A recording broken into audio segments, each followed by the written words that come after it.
Hola a todos. Una de las grandes preguntas de la astronomía en los últimos años, en las últimas décadas, es ¿en qué tipo de planeta es más probable encontrar agua? Es decir, básicamente, ¿cuáles son los planetas en el conjunto de la galaxia que tienen una probabilidad más alta de tener agua en estado líquido en su superficie o de tener agua en estado líquido y, por tanto, aquellos mundos donde la vida podría tenerlo más fácil, podría tener más oportunidades de aparecer?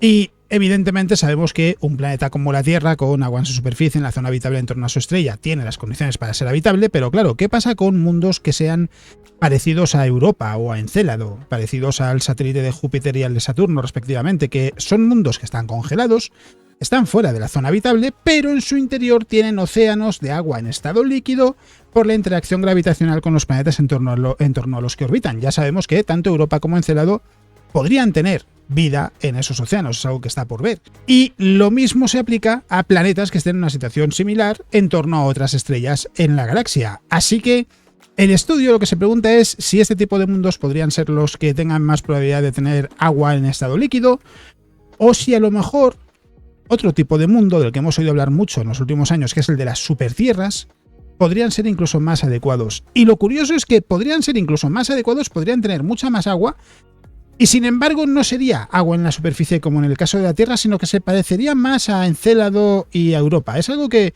resulta un tanto extraño, pero que tiene sentido y que hace pensar en un panorama para la posibilidad de que pueda haber vida en la galaxia que resulta hasta cierto punto desconcertante.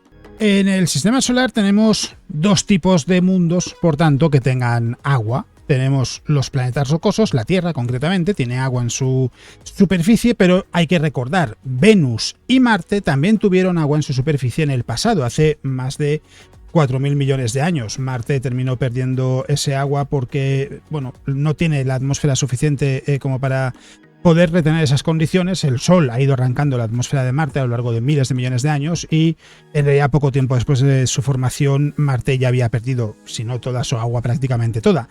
Venus, por su parte, es un mundo infernal hoy en día. Hace unos 2.000 millones de años las condiciones cambiaron y provocaron que se convirtiese en el mundo que conocemos hoy en día, pero también durante un tiempo tuvo agua. Y a esto hay que sumarle los mundos congelados, Europa, Encélado, que tienen agua bajo sus superficies congeladas.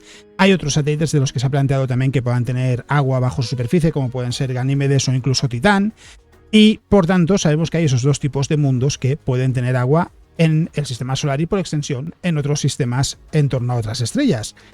A esto hay que sumarle que dentro de esos planetas rocosos tenemos un tipo de exoplaneta que es muy común, que es el de la supertierra, que es planetas que son rocosos más masivos que la Tierra, pueden llegar a tener casi la masa de Neptuno, y que son muy abundantes, se han descubierto muchos, así que es importante entender las condiciones en este tipo de planetas. Algunos de esos planetas rocosos más masivos que la Tierra, algunas de estas supertierras, van a estar en la zona habitable de sus estrellas, y en función de cómo sean sus características, de cuánta masa tengan, por ejemplo, las condiciones que tengan, puede que sean demasiado hostiles para que la vida pueda aparecer, porque tengan atmósferas muy gruesas, muy densas, y una presión muy elevada, o puede que sean mundos que estén demasiado lejos, es decir, que siendo menos masivos, que a lo mejor tengan agua en su superficie en estado líquido, que su atmósfera sea más parecida a la de la Tierra, a lo mejor están demasiado lejos, no están en la zona habitable y ese agua está congelada.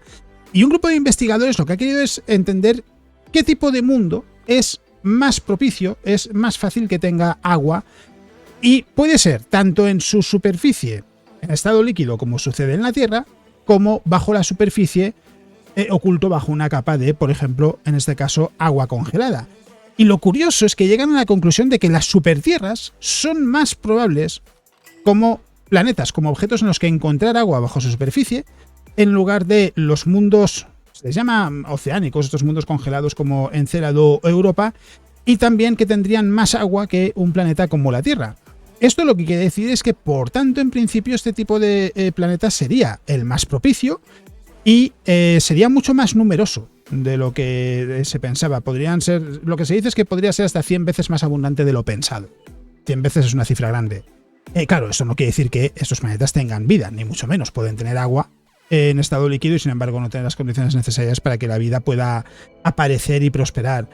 Pero lo que dicen es que el escenario que pintan es que serían mundos con una presión probablemente más alta, porque tiene una atmósfera más grande que la de la Tierra, y a la presión de la Tierra ya sabemos que el agua se congela a ceros. Con presiones más altas, la temperatura de congelación es más alta. Entonces, la superficie seguramente, en muchos de estos casos, va a estar congelada, sobre todo si hablamos de mundos que no estén en la zona habitable, evidentemente que estén más lejos, pero los planetas, esto incluye la Tierra, ya sabemos que desde su núcleo van emitiendo calor, se van enfriando con el paso del tiempo y lo hacen a un ritmo muy muy lento. ¿Esto qué quiere decir?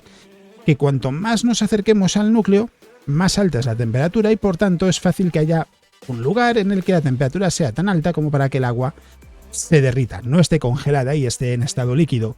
Y lo que dicen es que en el caso de las supertierras podría haber perfectamente océanos profundos de agua en estado líquido bajo la superficie que sí que estaría congelada en estos mundos que estén fuera de la zona habitable. Ya digo, en el caso de la zona habitable las consideraciones son diversas porque dependerá de diferentes factores como las características de esa supertierra, la cantidad de agua que tenga, la presión de esa atmósfera, etc.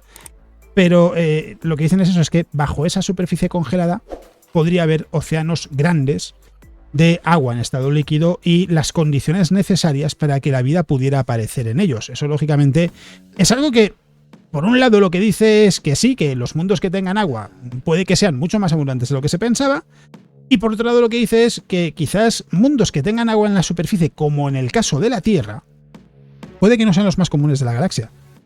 Puede que en ese sentido la Tierra sí tenga ese aspecto particular, esa anomalía de ser un mundo que no parece estar entre los más frecuentes a la hora de encontrar agua en estado líquido y que sean mundos habitables. Es decir, puede que haya más supertierras que sean habitables que planetas como la Tierra que sean capaces de que la vida aparezca en ellos. Y van un poco más lejos porque dicen que en realidad el calor interno de estas supertierras no tendría que ser muy alto para que se puedan formar esos océanos, que en algunos casos sí podría ser la propia superficie donde encontremos agua en estado líquido, que no haya una superficie congelada y por debajo del océano. Habrá algunos en los que sí, otros en los que incluso la superficie tendría agua en estado líquido.